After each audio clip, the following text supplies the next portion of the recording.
Que la coalition Lamouka a pris connaissance de la décision de la CENI du 26 décembre 2018 portant modification du calendrier électoral, décision que nous considérons comme injustifiable et donc inadmissible. Par cette décision, la CENI reporte unilatéralement les élections générales dans les circonscriptions de Beni, Béniville, Boutembo-Ville, en province du Nord Kivu, ainsi que Yumbi, en province de Mai-Ndombe, pour le mois de mars 2019, sans précision de date. Cette décision va empêcher à 1 200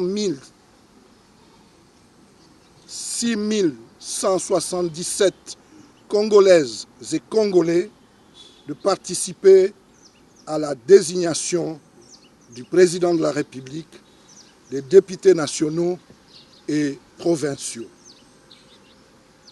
Elle va en outre priver les partis politiques ayant déposé des listes dans ces circonscriptions de réaliser le seuil nécessaire pour l'élection législative nationale et les cas échéants au niveau provincial.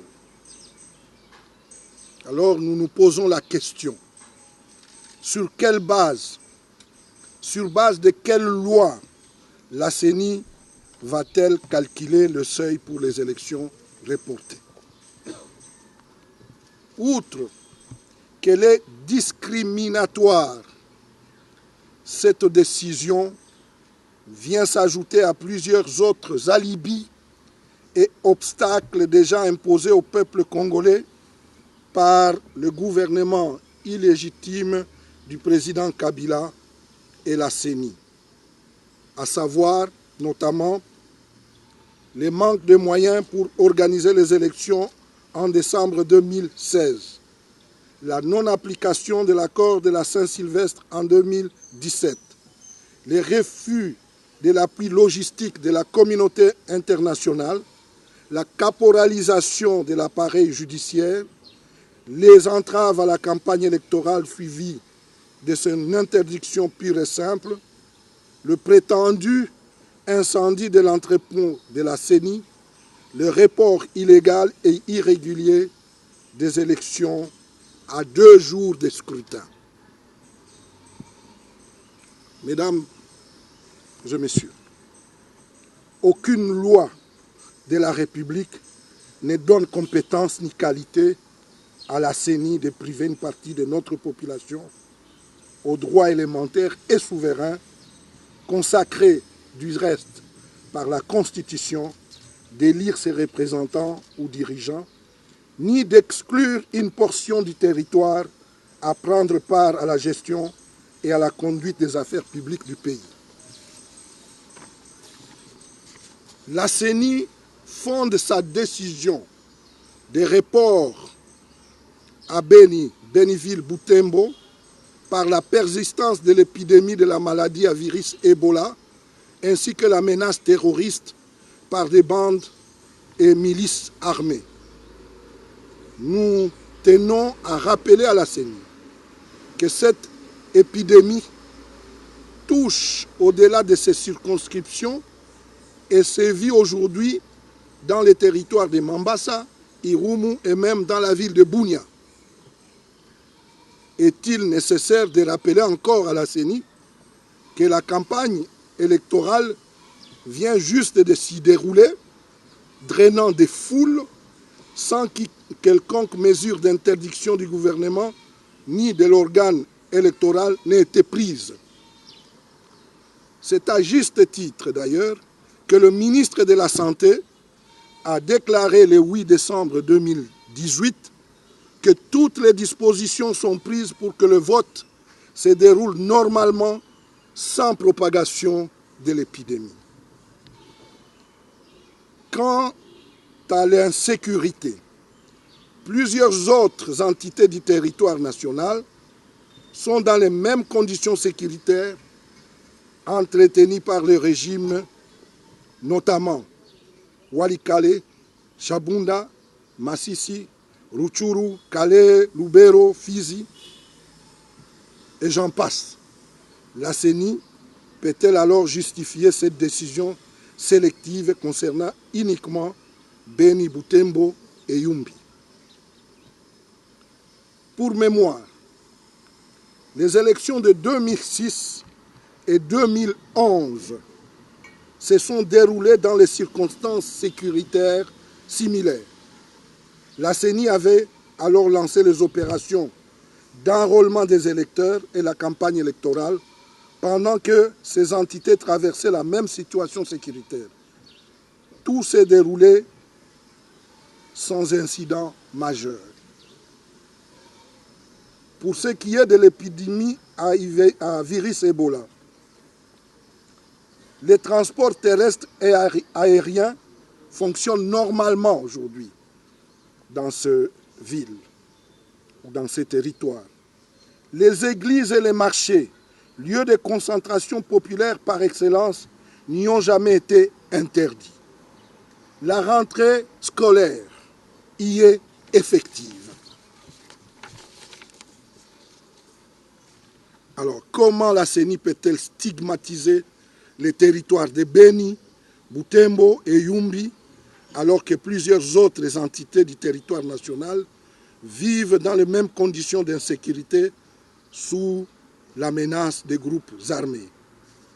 Quelle cacophonie! À ce niveau de responsabilité publique. Mais nous ne sommes pas dupes sur les vrais responsables qui se cachent derrière la CENI et derrière Nanga et qui pensent qu'imposer leur projet de dictature aux millions de Congolais. 2 ans après les échéances non respectées, les élections générales prévues le 23 décembre 2018 ont été reportées au 30 décembre 2018.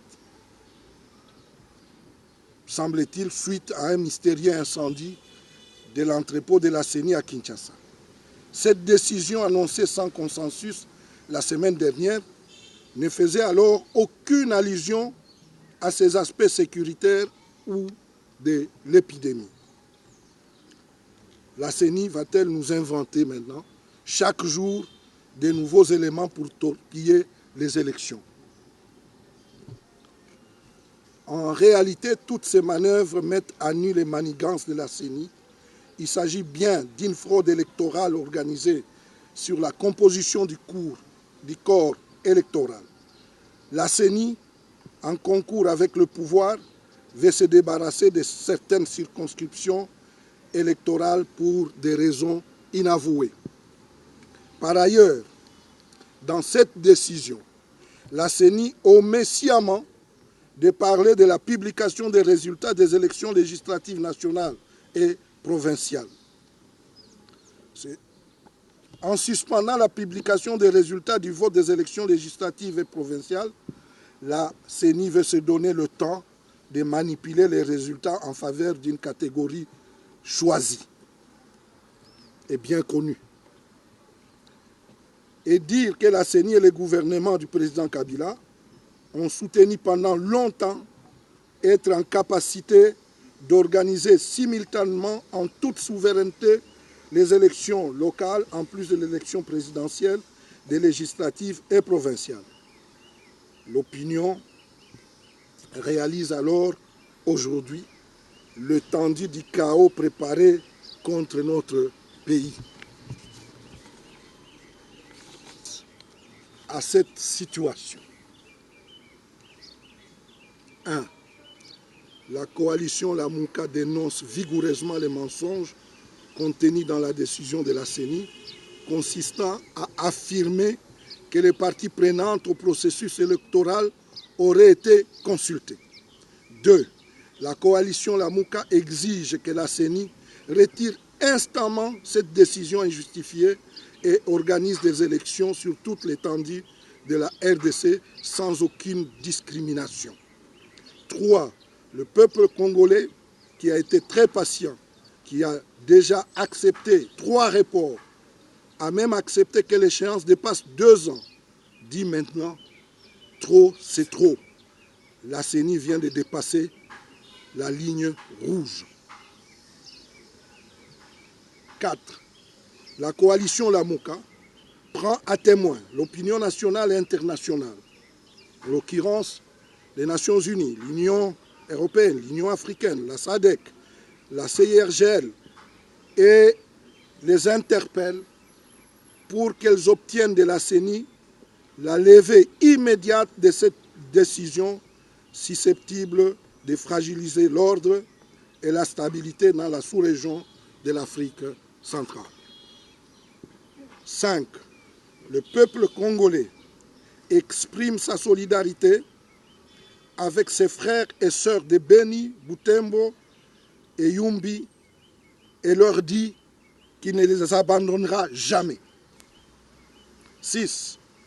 Par cette solidarité, la coalition Lamuka demande à tous les Congolais de refuser catégoriquement d'obéir à cette décision qui constitue un ordre manifestement illégal conformément à l'article 28 de la Constitution et lance un appel à une journée ville morte sur toute l'étendue de la République ce vendredi 28 décembre 2018. En attendant, l'appel que la coalition Lamuka va lancer au peuple congolais dans les jours qui viennent, elle invite le peuple congolais à la plus grande vigilance. Je vous remercie.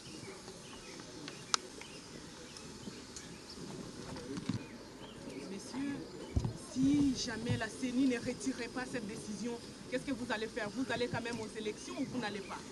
Oui. Vous irez aux élections ou vous n'irez pas. Nous irons aux élections parce que c'est un droit et c'est un devoir. Ça ne dépend pas de la CENI. C'est un droit et un devoir que nous donne la constitution de notre pays. Et Nanga et la CENI ont pris une décision qui est illégale. Ils ont l'obligation de retirer cette loi, cette décision-là. C'est une obligation, sinon c'est une décision pour laquelle ils devront porter toutes les responsabilités. En ce qui concerne la journée ville morte, c'est une journée de solidarité avec la population ou les populations des contrées qui ont été empêchées, qui sont empêchées d'aller aux élections, mais aussi c'est une journée où nous voulons interpeller le gouvernement, interpeller la CENI pour qu'elle voie qu'effectivement Lamuka, pour lui demander de retirer, et il a l'obligation, Nanga a l'obligation d'écouter le peuple congolais. Et le peuple congolais va demain, à travers la journée ville morte, monter le ton pour dire à Nanga, vous devez retirer votre décision.